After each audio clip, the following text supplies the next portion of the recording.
The Tower of Babel is an interesting story to me, and if I'm being honest, like I kind of struggle with it a little bit because it seems like, well, there's got to be more to it, and then balancing that with I'm not reading into the text. Okay, it is plain and clear what happened. Okay. Right? You already beat me to it. I was going to ask a question, not because I don't know the answer. I know the answer you're going to say, or I strongly believe. But I just want the listeners to hear the Tower of Babel.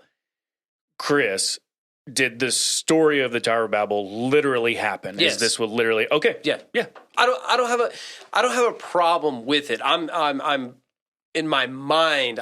There's things that I wrestle with a little bit, right? Events, reasons, right? And more of it is the why. And again, that's a lot of that stuff. Just like we give Calvinists a hard time, but the truth of the matter is like, man.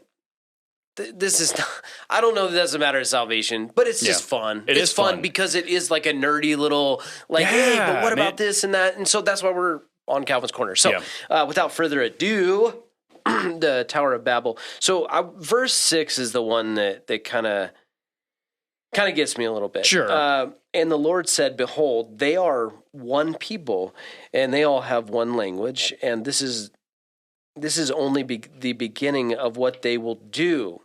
And nothing that they propose to do will now be impossible for them. I'm sorry about fumbling over that. No. Like, that was one of the lines when I read with you over lunch. I was like, holy moly. Right. God is saying, look, everyone's speaking the same language and they've begun to do something, right? And he says, now, if they plan to do something, it won't be impossible for them. What? Right. Whoa, what? So why do I bring this up on Calvin's Corner? Because the argument is because the big jab that Calvinists or the Reformed doctrine wants to take at people that believe other than is the sovereignty of God. Right? That God is sovereign over all things. I don't disagree with that. I believe that is absolutely 100% true.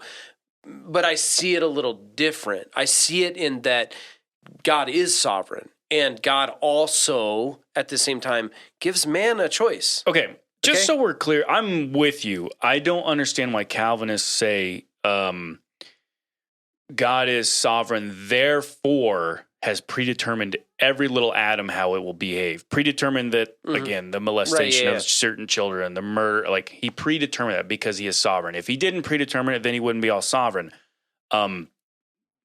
Talk about a misuse of the word. Right. That's not even what sovereignty means. Sovereign means a supreme ruler.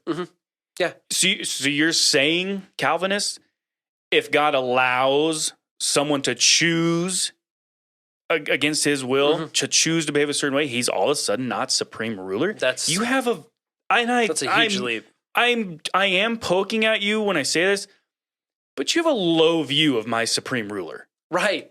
Yes. And and again, we don't say that like as in you're missing salvation or anything, but I'm just saying God is so big. Right. That he doesn't, like, I love your analogy. He doesn't have to play both sides of the chessboard. Right. Exactly.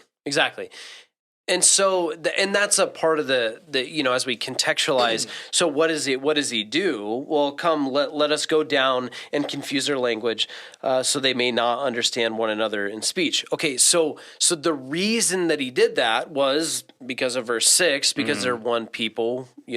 They all speak the same language, and they can do whatever, right? Like nothing is impossible. It won't be impossible to them, right? Now, I'm sure that's a hyperbolic statement. Sure. He is making a point there. Right. And again, it's for a purpose. And so I'm not questioning those things. But there's a reason that he split them up here. Okay. Sure. And so that in a reformed understanding would be him playing both sides of the chessboard. Right? Like they're gonna do these things unless I thwart their ability. But hold on. In this scenario, though, God is not only playing both sides of the chessboard, okay? To the Calvinists, he's playing both sides of the chessboard, meaning God predetermined that all the mankind would rebel, build a tower, and say, hey, we're going to build this city and make a name for ourselves. So God predetermined that. He made the gears and clockwork for that to happen, just so that he could step in and intervene and say, no, we gotta change up their languages. So in this scenario, not only is God playing both sides of the chessboard, but he's a referee running in and correcting the chess playing going on. That makes no sense at all. Oh, but then doesn't he give the gifts of tongues too? And then later on, we have God re-entering again and giving back the gift of tongues so that you can understand each other in different languages. So, and we're not mocking, we're not making light of it. For me, it's easy to contextualize because I'm saying God did intervene, okay? But he's not playing against himself because he didn't ordain that they do these things.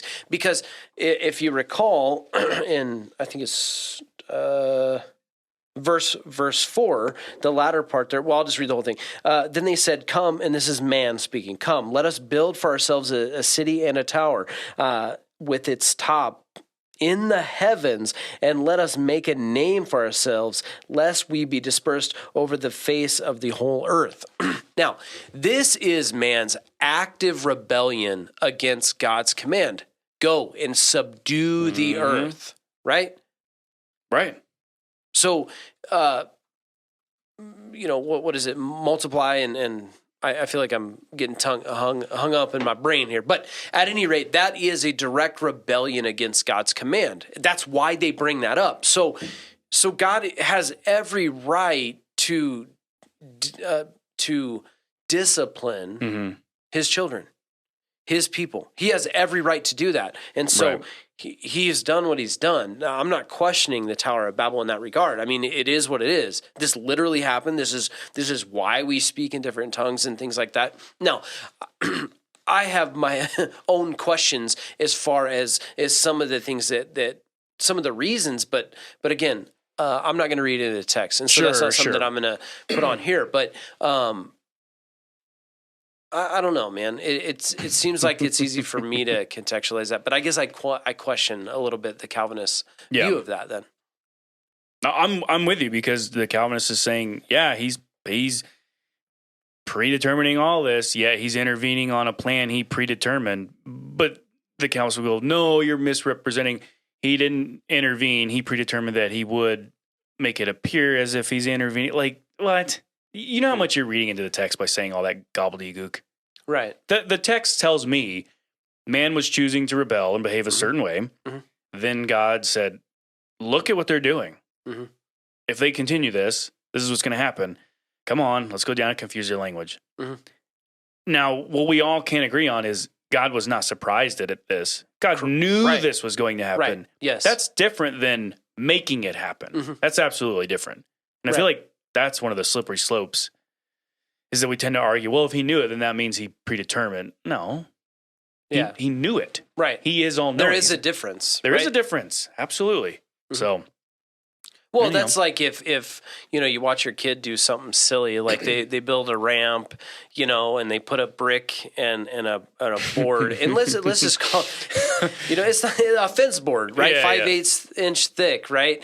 And they got their little scooter with the tiny little wheels on it. I know where this is going. Now, I know that little scooter's wheel is not gonna. It's not going to go well when it meets that board. I already know that's true, okay? But I did not predetermine the wreck that was about to happen. Right. But I knew it was going to happen. Right. So and again, that's not in any way in comparison to God. But at the same time, like there's a difference between knowing and predetermining.